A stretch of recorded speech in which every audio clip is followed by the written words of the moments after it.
পবিত্র কোরআন সূরা বাকারার 28 নম্বর আয়াতের ভিতরে আল্লাহ বলেছেন, ওয়া কুনতুম আমওয়াতান, তোমরা ছিলে নিষ্প্রাণ, তোমাদের কোনো অস্তিত্ব ছিল না, তোমাদের কোনো প্রাণ ছিল না, তোমরা ছিলে অনস্তিত্ব। আমি আল্লাহ তোমাদেরকে অনস্তিত্ব থেকে অস্তিত্ব দান করেছি। ফাহিয়াকুম, আমি আল্লাহ তোমাদেরকে হায়াত দিয়েছি। আমাদের কোনো অস্তিত্ব ছিল না, আমরা ছিলাম প্রাণহীন। আল্লাহ বলেছেন, হাল আতা আলাল ইনসানি হিনুম মিনাদ দাহরি লাম ইয়াকুন শাইয়্যাম মাযকুরা। প্রত্যেকটা মানুষের এমন একটি সময় যেন অতিবাহিত হয়েছে, সেই সময় তোমার কোনো পরিচয় বলে কিছুই ছিল না। সারা পৃথিবীর কেউ তোমাকে চিনত না, কেউ জানত না।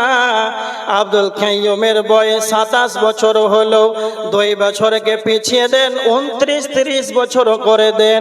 এই 30 বছর আগে আব্দুল কাইয়ুমের মা, তার আব্বাও জানত না যে আব্দুল কাইয়ুম যেন পৃথিবীতে আসবে, তার মানে কারো জানা ছিল না।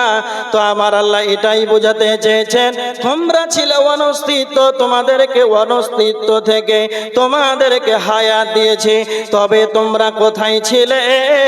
তোমরা ছিলে সূর্যের আলোতে, সূর্যের আলোতে এবং চন্দ্রের কিরণে। তোমরা ছিলে বৃষ্টির পানিতে।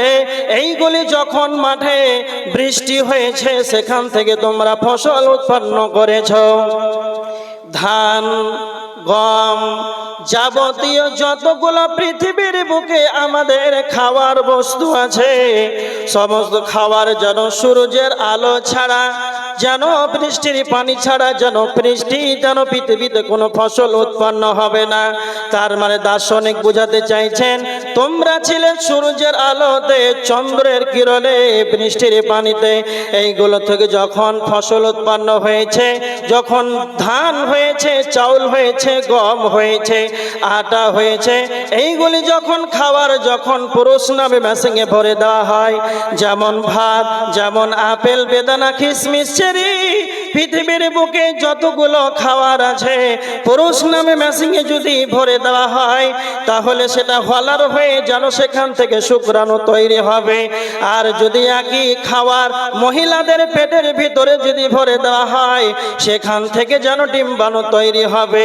তার মানে শুক্রাণু আর ডিম্বাণু যখন স্বামী স্ত্রী দুইজন মিলে যখন দিনমোহর দেওয়ার পর যখন হালাল পন্থায় স্ত্রী, যখন স্বামী স্ত্রী যখন সহবাস করে, সেই সময় যেন শুক্রাণু আর ডিম্বাণুটা যখন অ্যাপ্রোচিং হয়ে যায়। তার মানে আমরা কোথায় ছিলাম? ফল ফ্রুট, আম, জাম, কাঁঠাল, লিচুর ভিতরে আমরা ছিলাম, সেই ধান, সেই চাল, সেই গম এর ভিতরে।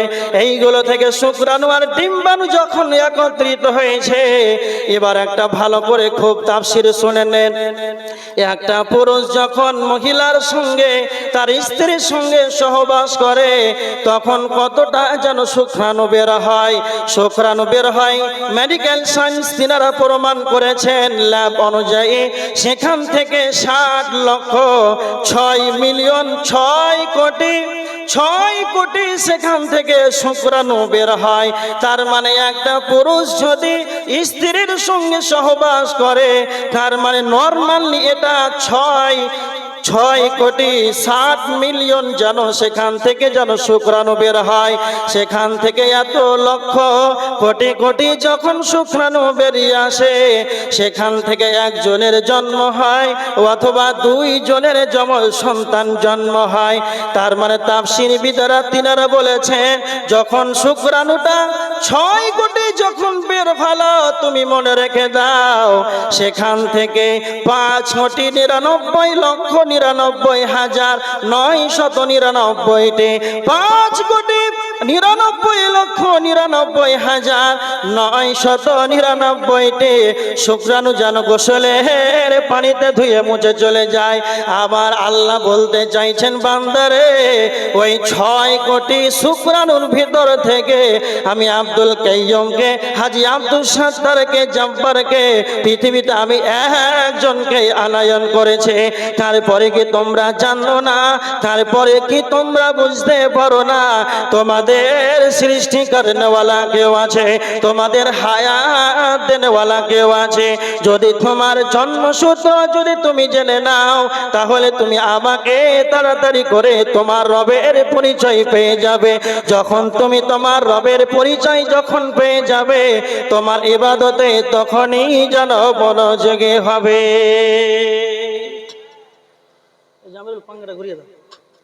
তার মানে ইবাদতে মনোযোগী হবে। যদি আপনার হায়াতের জন্মটা সূত্র যদি জানা থাকে, তাহলে কি বুঝতে পারলেন? আর লম্বা করছি না, 2টা পয়েন্ট যে আমরা ছিলাম সেই পানি থেকে এত সুন্দর আবয়ন দিয়েছেন। আমরা ছিলাম নিষ্প্রাণ, আমাদের কোনো হায়াত ছিল না। অনস্তিত্ব থেকে আল্লাহ অস্তিত্ব দিয়েছেন, পৃথিবীতে আমাদেরকে আনয়ন করেছেন। এরপরে যদি ইবাদত না করি, তাহলে কি আল্লাহকে জবাব কি দিবেন? মনে রাখেন। এবার দেখেন, মৌতটা যদি আপনার ভিতরে থাকে, তাহলে যতগুলো পৃথিবীর পাপাচার কাজ আছে, সমস্ত পাপাচার কাজকে আপনি লাত মেরে মসজিদের গেটটা খুঁজে পাবেন। মৌত এমন একটা সাবজেক্ট, পৃথিবীতে যত ধর্মের লোক আছে, পৃথিবীতে যত জাতি আছে, সকলেই মরতে হবে, এটা বিশ্বাসী। মুসলিম আমরা বিশ্বাসী, হিন্দু বিশ্বাসী, ইহুদি, খ্রিস্টান, নাসারা, বৌদ্ধ, এক কথায় যতগুলো জাতি আছে সবাই বিশ্বাস করে যে মরতে হবে। এমন কোন পৃথিবীতে লোক আছে যে যারা মরতে হবে এটা নিয়ে তারা কুধারণা রাখে? কেউ বলতে পারবে না যে আমাদের ধর্মের ভিতরে নাই যে মারা যাবে। এটা কারো বলার ক্ষমতা নাই। একটা কথা মনে রাখবেন, এটা সবাই বিশ্বাস করে, কিন্তু এক শ্রেণীর লোক আছে তারা অস্বীকার করে। তারা কারা? আল্লাহ বলেছেন সূরা কাফ, আইযা মিতনা ওয়া কুন্না তুরাবান যালিকা রাজউম বাঈদ।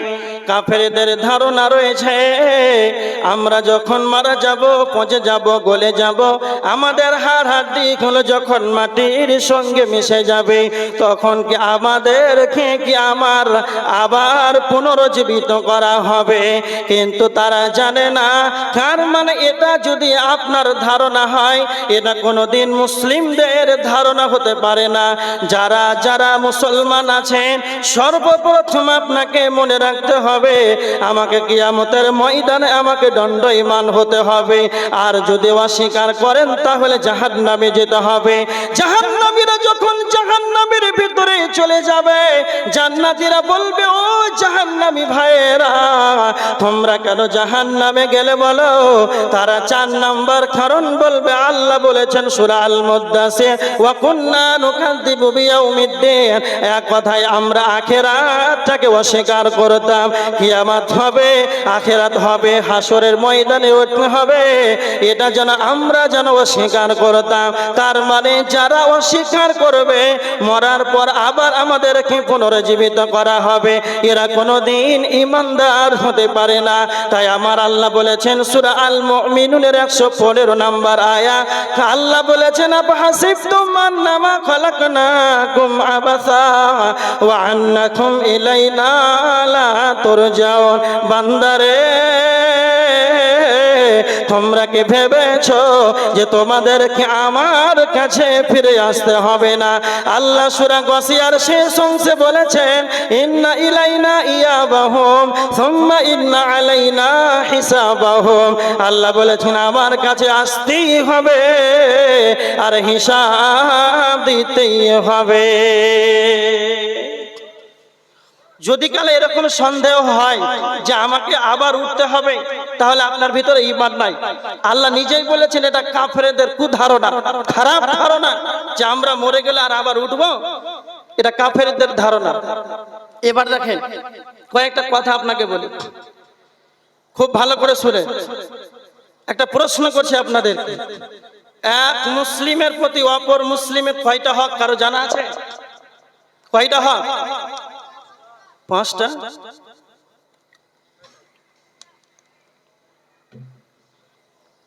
মুসলিম শরীফের হাদিস 5544 নম্বর হাদিস 5544 আল্লাহ রাসূল বলেছেন আল হাক্কুল মুসলিমি আলাল মুসলিম, এক মুসলমানের অপর মুসলমানের 6টা হক, তার ভিতরে একটা হলো ওয়াইদা মাতা ফাত্তাবিউ, জানাজাতে অংশগ্রহণ করা, এটা একটা হক। কেউ যদি মারা যায় তাহলে তার জানাজা সালাতে যেতে হবে। জানাজার সালাত এটা ফারজে কিফায়া না ফারজে আইন, কে বলতে পারবে? কে বলতে পারবে? ফারজে কিফায়া, গেলে হবে না গেলে হবে। কেউ যদি না যায় তাহলে গুনাহগার হবে না, কিন্তু এটা ওর হক, যেতে হবে। ছেড়ে দিবেন না যে যাবো না অলসতা করে, এটা নাই। তারপরে দেখেন 3 নাম্বার প্রশ্ন হলো, কেউ যদি জানাজার সালাত আদায় করে তাহলে কয় পাহাড় নেকি দেওয়া হবে? কয় কিরাত কারো জানা আছে? ভুল। যদি শুধু জানাজা 1 কিরাত, আর যদি দাফন কমপ্লিট করে তাহলে 2 কিরাত। এতটা সওয়াবের কথা আল্লাহর নবী কেন বলেছেন? জানাজায় তুমি যদি অংশগ্রহণ করো তাহলে 1 উহুদ পাহাড় সমতুল্য নেকি দেওয়া হবে। কেউ যদি দাফন কমপ্লিট করে তাহলে যেন তাকে 2 উহুদ পাহাড় সমতুল্য নেকি দেওয়া হবে। তার মানে আল্লাহর নবী কবরস্থানে যেতে বলেছেন না ফারজে কিফায়া, এক মুসলমানের অপর মুসলমানের এটা হক, যেতেই হবে। নবীজি কবর জিয়ারত করতে বলেছেন, তোমরা কবরস্থানে যাও, কবর জিয়ারত করো। তার মানে কবরস্থানের যাওয়ার কথা বলা হয়েছে কেন? কবরস্থানে নবীজি যেতেই বলেছেন কেন? কবরস্থানটা হলো একটা শিক্ষাঙ্গন। যেমন আপনাদের বড় বড় স্কুল, কলেজ, ইউনিভার্সিটি, ভার্সিটি রয়েছে, পাল ফাহাদ মিশন রয়েছে, যতগুলো পৃথিবীর বুকে একাডেমি আছে, ইউনিভার্সিটি আছে, হাই স্কুল আছে, এইগুলো হলো শিক্ষাঙ্গন। এখানে ছাত্ররা যাবে শিক্ষালয় থেকে, শিক্ষাঙ্গন থেকে ছাত্ররা যেন শিক্ষা অর্জন করবে। আর কবরস্থানটা হলো শিক্ষাঙ্গন। কারা কবরস্থানে, কারা গিয়ে সেখানে শিক্ষা নেবে? তো যাদের বিবেক আছে, যাদের চেতনা রয়েছে, যাদের মানুষত্বর জ্ঞান আছে, নিজেকে মানুষ মনে দাবি করে, আমি মানুষ, আমার মানুষত্বের জ্ঞান আছে, এই রকম যে নিজেকে মানুষ ভাববে, বিবেকবান হবে, সেই ব্যক্তি কবরস্থানে গিয়ে শিক্ষা নেবে। কি শিক্ষা নেবে? আমরা এর সঙ্গে আজকে যার খাটটা যাকে কাঁধে করে বহন করে নিয়ে নীরবনগরে কবরে চলে এলাম, এর সঙ্গে আমরা জলসা শুনেছিলাম, এর সঙ্গেই আমরা মসজিদে খুতবা শুনেছিলাম, আমার সঙ্গেই যেন চায়ের দোকানে এর সঙ্গে চা খেয়েছিলাম। এই রকম ভাবে আমাদের সঙ্গেই যেন সময়টা কাটাতো। আজ তাড়াতাড়ি নাই বিধায় সেই পরলোকী জীবনে যেন সে গমন হয়ে চলে যাবে। এই রকম ধারণা কার হবে? কে নেবে? না তো যার বিবেকটা আছে। তার মানে সে ভাববে, আজকে যে আমি যাকে 3 মুষ্টি মাটি দিয়ে দিলাম, সেই ব্যক্তিকে নিজে বড়ির পাতা, কুলের পাতা পানি গরম করে সুন্দর করে সাদা কাফন পরিয়ে যেন আমি জানাজার খাটটাকে মসজিদ থেকে বের করে নিজে কাঁধে বহন করে যাকে শহীদ করে দিলাম, এই জায়গাতে আমাকেও একদিন চলে আসতে হবে।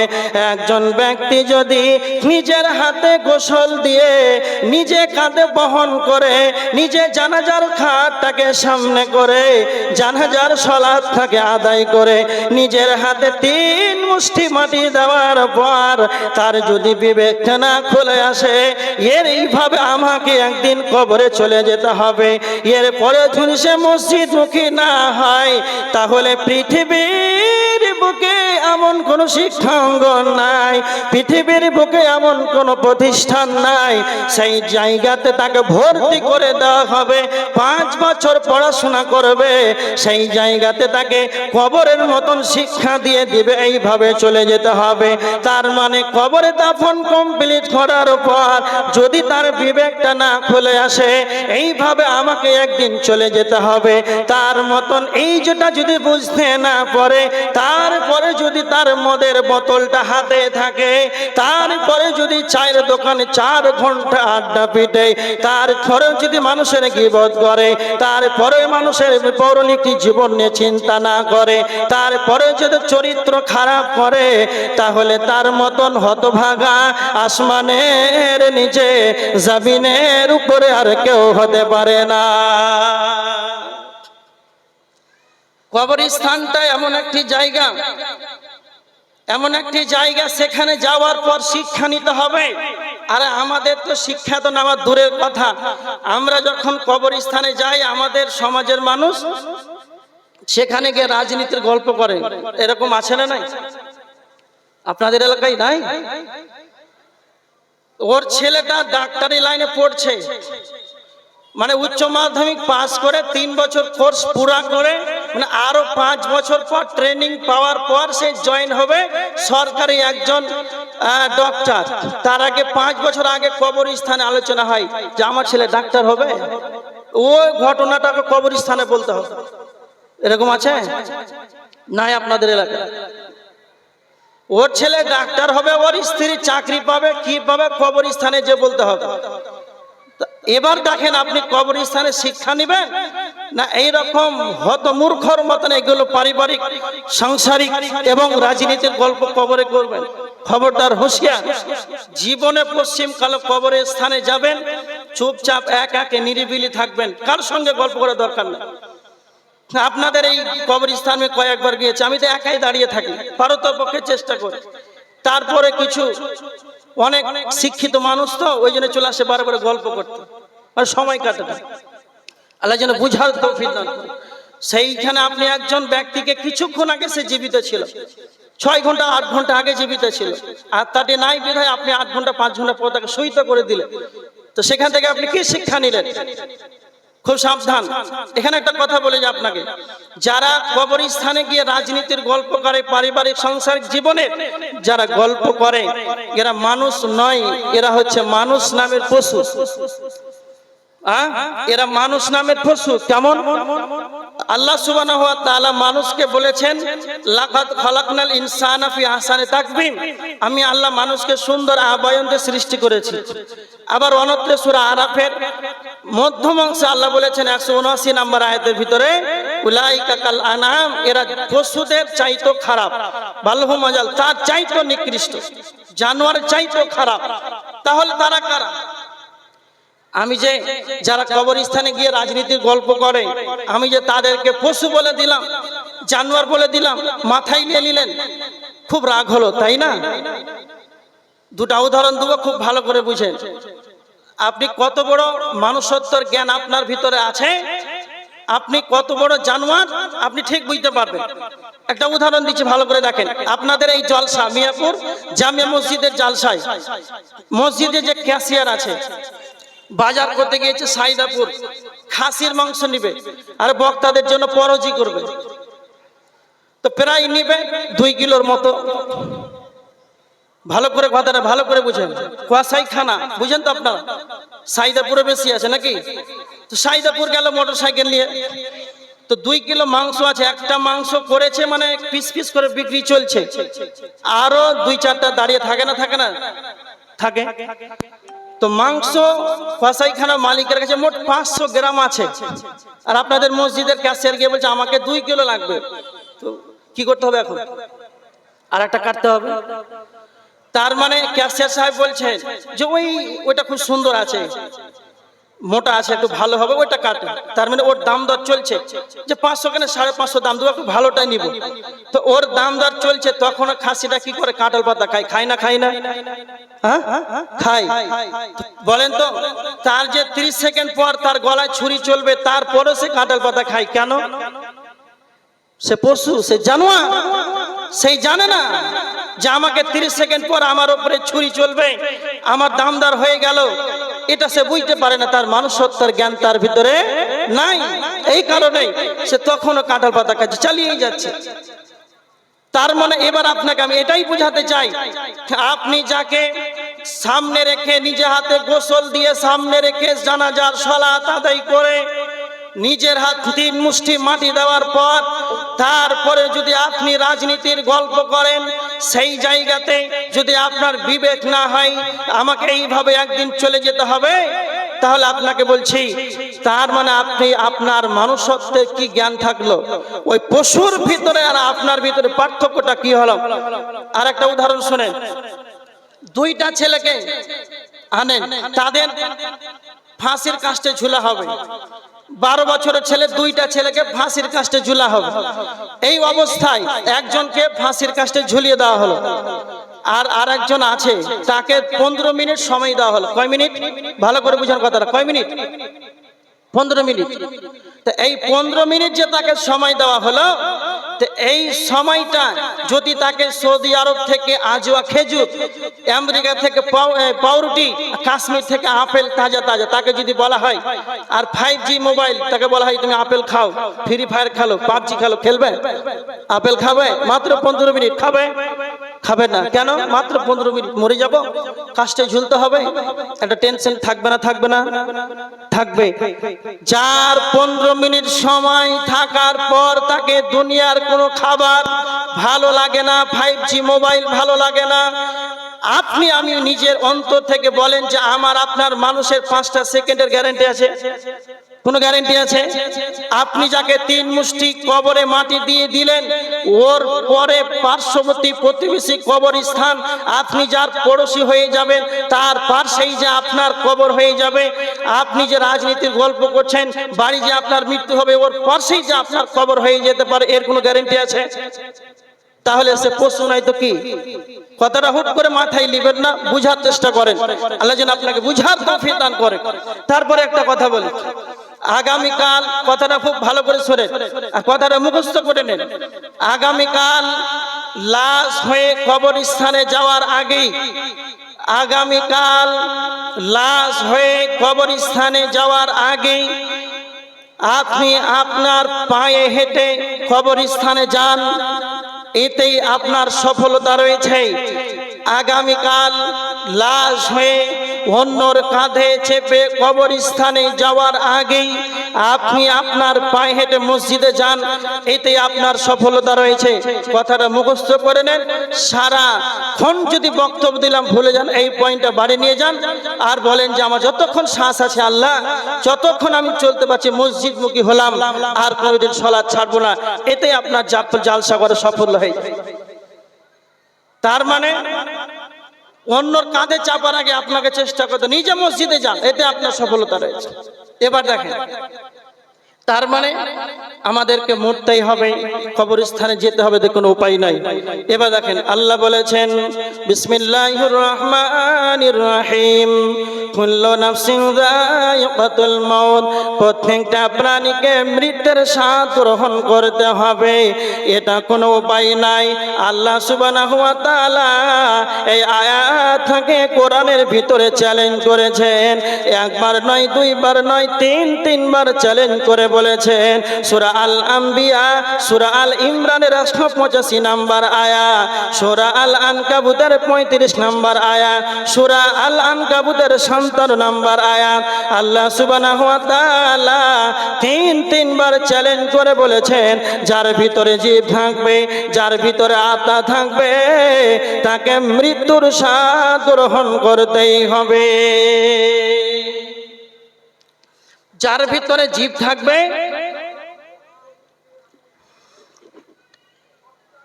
তাকে মৃত্যুর স্বাদ গ্রহণ করতেই হবে, এতে কোনো রকম উপায় নাই।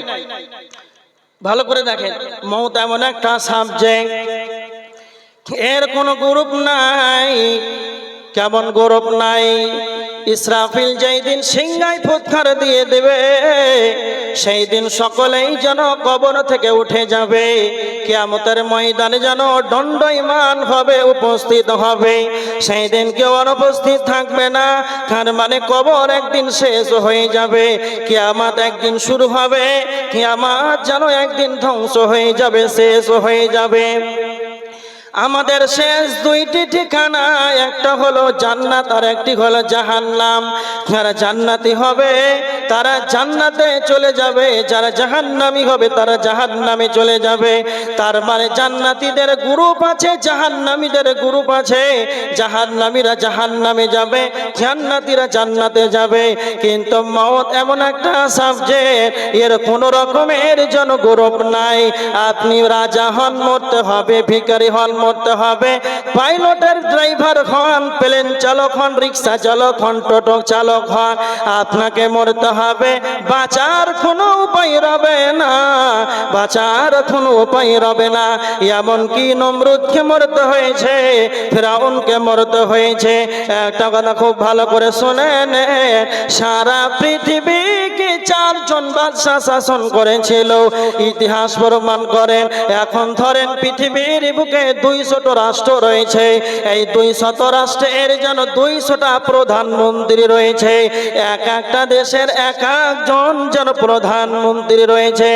ইতিহাস প্রমাণ করেছে এমন একটা সময় যেন জামানা অতিবাহিত হয়েছে, সেই সময় যেন সারা পৃথিবীর বাদশাহ, সারা পৃথিবীর মালিকানা যেন একজনই করেছিল। এইরকম ভাবে সারা পৃথিবীকে 4 জন বাদশাহ শাসন করেছিল। 2 জন হলো মুসলমান, 2 জন হলেন কাফের। 2 জন মুসলমানের নাম হলো সুলাইমান ইবনে দাউদ আলাইহিস সালাতু ওয়াস সালাম, 2 নম্বর হলো জুলকারনাইন। 2 জন কাফেরের নাম হলো, একজনের নাম হলো বাগতেনাশার, আর একজনের নাম হলো নমরুদ। এই নমরুদ বাদশা সারা পৃথিবীর বাদশা হওয়ার পর সে নিজেকে আল্লাহ দাবি করেছিল। তারপরে যেন তাকে দুনিয়া ছেড়ে চলে যেতে হয়েছে, তাকে মৃত্যুবরণ করতে হয়েছে।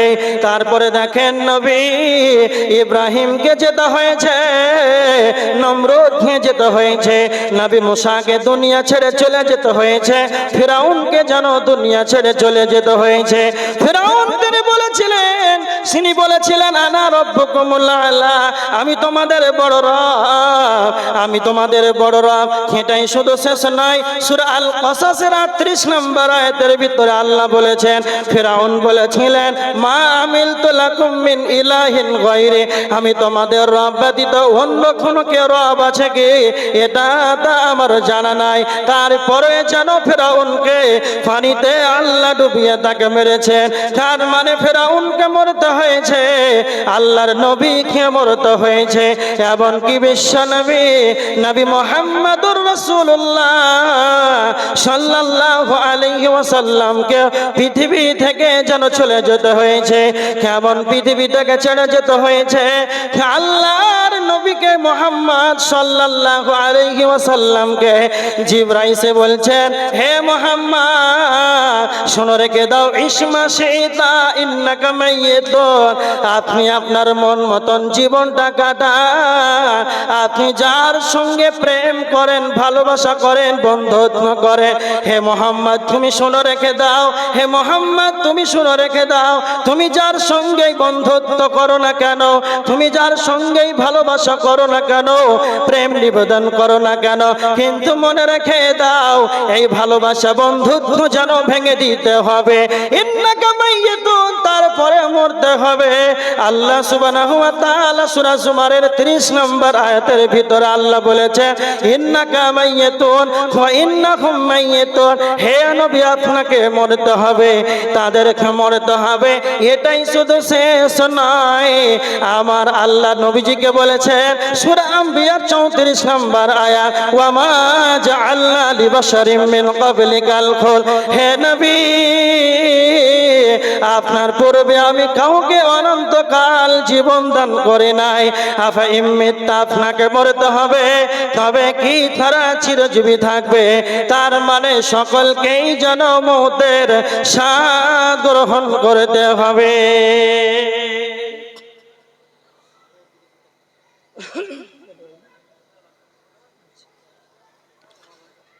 খুব ভালো করে শুনে, প্রত্যেকটা মানুষকে মৃতের স্বাদ গ্রহণ করতে হবে। আপনাদেরকে একটা প্রশ্ন করি, মানুষ মরে? খুব ভালো করে বুঝেন কথাটা, মানুষ মরে? হ্যাঁ, উত্তর দেন না। মরে না? মরে না? কথাই আছে, মরে না? মরে। ভালো করে শুনেন, মানুষ মৃতের স্বাদ গ্রহণ করে। কেমন? কুল্ল মানে প্রত্যেক, নাফসুদ মানে প্রাণী, প্রত্যেকটা প্রাণী, রাইকা মানে চিখা, আর মউত মানে মউত। প্রত্যেকটা প্রাণীকে মৃতের স্বাদ গ্রহণ করতে হবে। তাহলে মানুষ মৃতের স্বাদ গ্রহণ করে। একটা উদাহরণ দিলে বুঝতে পারবে। ধরেন আপনি মধু নিলেন হাতে, তো মধুটাকে খেলেন, তা আপনি মধু হয়ে গেলেন না মধু স্বাদ গ্রহণ করলেন? কথার উত্তর দিবেন কিন্তু। স্বাদ গ্রহণ করলেন। পায়েস নিলেন, মাংস খেলেন, তা আপনি মাংস হয়ে গেলেন না তার স্বাদ অনুভব করলেন? স্বাদ। তার মানে মানুষ মৃতের স্বাদ গ্রহণ করে। কেমন? মৃতের স্বাদ গ্রহণ করে। আর একটা উদাহরণ দিচ্ছি, ভালো করে শুনেন। ধরেন আপনাকে কেউ বিয়েতে, কেউ আপনাকে বিয়েতে দাওয়াত দিয়েছে, তাড়াতাড়ি খুব কথাটা বুঝেন, তাড়াতাড়ি ছেড়ে দেবো। তো আপনাকে দাওয়াত দিয়েছে, প্যান্ডেলে ঢুকে পড়লেন, তারপরে প্রথমে দিল পাতা, তারপরে সাদা ভাত, ডাল, ভাজি, আপনি খাবার শুরু করে দিলেন। আর খেতে খেতে খেতে খেতে আপনাকে শেষে পাঁপড় দেয়, দেয় না? দেয় না? দেয়। মিষ্টি দেয়। তখন মিষ্টি দেয়, পাঁপড় দেয়, তখন আপনি কি ভাবছেন যে আরো বেশি আসবে না খাবার কমছে? কমছে। তার মানে যখন টক দিয়ে দিল, তখন সে বুঝে নিল যে মালিক আর দিবে না, সে তাড়াতাড়ি বেরিয়ে পড়ো প্যান্ডেল থেকে। কেন কথাটি বললাম? যখন পৃথিবীতে মানুষ জন্মগ্রহণ করে, আসার পর তখন তার মধু কিংবা পানি কিংবা তার মায়ের স্থানের দুধ থেকে শুরু করে তার খাওয়ার, খেতে খেতে দাঁত বের হলো, সাদা ভাত খাওয়া শুরু করলো, তারপরে ঝাল কম মাংস শুরু করলো, তারপরে দাঁত মোটা হলো, হলারটা মোটা হলো, হাড় মাংস, এরকম ঠ্যাং চলছে, কোনো অসুবিধা নাই। এরকম তার রুটিন এর খাওয়ার খেতে খেতে খেতে একবারে যেমন টক আপনাকে দিয়ে দিল, আর প্যান্ডেল থেকে বেরিয়ে পড়লেন। তো যখন আল্লাহ মউতটা আপনাকে চিখে দিবে, তখন আপনার পৃথিবীর প্যান্ডেল থেকে বেরিয়ে কবরের প্যান্ডেলে চলে যাবে, শেষ। আর উপায় নাই। তার মানে আপনি মৃতের স্বাদ গ্রহণ করলেন। আর একটা ছোট্ট করে উদাহরণ দিচ্ছি। আপনাদের রঘুনাথগঞ্জ থানা, লালগোলা থানা, তো আপনারা এখানে লালগোলা থানা পড়ছেন না? তো আপনাদের এখানে একটা ঝামেলা হলো, ভাই ভাই মারপিট হয়ে এমন হলো যে 4টা মার্ডার। লালগোলা থানা গেলেন, বড় বাবুর কাছে ডায়েরি করলেন, 4টা মার্ডার, ওদের জন্য কেস করেই দিলেন। গেলেন 28 তারিখে, তখন আপনাকে বড় বাবু বলছে যে আপনি 1 তারিখে দেখা করেন সামনে মাসে। তখন ঠিক আছে, আর আপনাকে ডেট দিল 1 তারিখ আপনি দেখা করবেন, আর তার আগে বড় বাবু ট্রান্সফার হয়ে চলে গেছে রঘুনাথগঞ্জ থানা, আর রঘুনাথগঞ্জ থানার যে বড় বাবু সে এসেছে লালগোলা থানা। এবার আপনি তাকে চিনতে পারবেন কি? চিনতে পারছেন না। আপনি তো 1 তারিখ হাজির থানাতে গিয়ে, তারপরে থানাতে গিয়ে বলছেন মেজি বাবুকে তো চিনতে পারছেন, একটু দেখা দেখা লাগছে। তারপরে মেজি বাবুকে বলছেন বড় বাবু কোথায়? তখন সে বলছে যে সে আর নাই। তো এবার বলেন, সে আর নাই তো সে মারা গেছে না ট্রান্সফার হয়ে লালগোলা থেকে রঘুনাথ গেছে? সে ট্রান্সফার হয়ে লালগোলা থানা থেকে সে রঘুনাথগঞ্জ থানা চলে গিয়েছে, সে তো মরে নাই। অনুরোধ, পৃথিবী থেকে ট্রান্সফার হয়ে মানুষ কবরে চলে যায়, মানুষ মৃতের স্বাদ গ্রহণ করে। আর একটা কথা ভালো করে শুনে, এখন আপনাকে একটা প্রশ্ন করি। আব্দুল কাইয়ুম আমার নাম, তা আপনাদেরকে যদি বলে আব্দুল কাইয়ুমকে আপনারা দেখতে পেয়েছেন? কি বলছেন আপনারা? পেয়েছেন? পেয়েছেন? বাংলাদেশে 2021-এ বলছে একদিন সভাপতিকে যে আমাকে আব্দুল কাইয়ুমকে আপনারা দেখতে পেয়েছেন? তো বলছে যে হ্যাঁ ফেসবুকে দেখেছি একদিন। আর একজন বলছে ইউটিউবে দেখেছি। এই তো দেখা। তার মানে আপনারা যেটা উত্তর দিলেন যে আমি আব্দুল কাইয়ুমকে আপনাকে দেখতে পেয়েছি, এটা ভুল। আব্দুল কাইয়ুমকে দেখতে পাওয়া যাবে না। তার মানে আপনারা যেটা দেখতে পেয়েছেন এটা হলো দেহ। আব্দুল কাইয়ুমের মাথা থেকে পা পর্যন্ত এটা হলো আব্দুল কাইয়ুমের দেহ। আব্দুল কাইয়ুম এটা নাই। আব্দুল কাইয়ুম যেটা কথা বলছে, আব্দুল কাইয়ুমের আত্মা, সেটা হলো আব্দুল কাইয়ুম। কথা মনে রাখবেন, আব্দুল কাইয়ুম আলাদা, আব্দুল কাইয়ুমের দেহ আলাদা। একটা উদাহরণ দিলে বুঝতে পারবেন। আপনাদের এই মিয়াপুর মসজিদে জালসা শেষ করে আমার বাড়ি মালদা, আমি বাড়ি যাব, 4 চাকাটা বের করলাম, বাড়ি যাব। আর এখান থেকে হাইওয়ে যখন রোডে ছেড়ে দিলাম, গাড়িটা চলতে চলতে চলতে যখন ওমরপুর যখন চৌরঙ্গিতে চলে গেল, সেইখানে চৌরঙ্গিতে আমার গাড়িটা অ্যাক্সিডেন্ট হয়ে গেল। আর অ্যাক্সিডেন্ট হওয়ার পর যেন আমি সেইখানে মারা গেলাম। আমার লাশটা সেই চৌরঙ্গিতে হাইওয়ে 34 নম্বর জাতীয় সড়কে পড়ে আছে। আপনারা খবর পেলেন সকালে আব্দুল কাইয়ুমের লাশ সেই জায়গাতে চৌরঙ্গিতে সেই ওমরপুরে পড়ে আছে।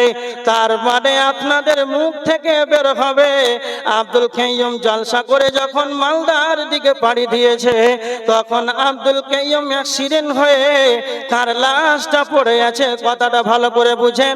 সরাসরি বলবেন আব্দুল কাইয়ুমের লাশটা পড়ে আছে, কেউ বলবে না আব্দুল কাইয়ুম পড়ে আছে। সবাই বলবে আব্দুল কাইয়ুমের লাশটা পড়ে আছে, কেউ বলবে না আব্দুল কাইয়ুম পড়ে আছে। তার মানে আব্দুল কাইয়ুম আলাদা, আব্দুল কাইয়ুমের দেহ আলাদা। আব্দুল কাইয়ুম সে আর নাই, আব্দুল কাইয়ুমের দেহটা সেই রোডে পড়ে আছে। ভালো করে কথাটা শুনে নে। দেহ তৈরি হয়েছে মাটি থেকে, দেহ ধ্বংস হবে মাটিতে। দেহ তৈরি হয়েছে মাটি থেকে, আর দেহর খাওয়ার আছে মাটিতে। দেহ ধ্বংস হবে মাটিতে, দেহর খাওয়ার আছে মাটিতে। দেহ তৈরি হয়েছে মাটি থেকে, দেহর খাওয়ার আছে মাটিতে, দেহ ধ্বংস হবে মাটিতে। আত্মা এসেছে আল্লাহর কাছ থেকে, আত্মার খাওয়ার আছে আল্লাহর জিকিরে। আত্মা এসেছে আল্লাহর কাছ থেকে, আত্মার খাওয়ার আছে আল্লাহর জিকিরে। আত্মা চলে যাবে আল্লাহর কাছে। তার মানে দেহ আলাদা, আত্মা আলাদা। দেহ আলাদা, আত্মা আলাদা। এই জন্য আমার আল্লাহ বলেছেন মিনহা খলাকনাকুম ওয়া ফিহা নুঈদুকুম ওয়া মিনহা নুখরিজুকুম তারাতান উখরা। সূরা তাহা এর 55 নম্বর আয়াত। আল্লাহ বলেছেন আমি তোমাদেরকে মাটি থেকে সৃজন করেছি, আবার তোমাদেরকে মাটিতে ফিরিয়ে দেব। কে বলে মানুষ মরে, কে বলে মানুষ মরে? আমি বুঝলাম না ব্যাপার। কে বলে মানুষ মরে? আমি বুঝলাম না ব্যাপার। মরলে মানুষ বিচার হবে কার?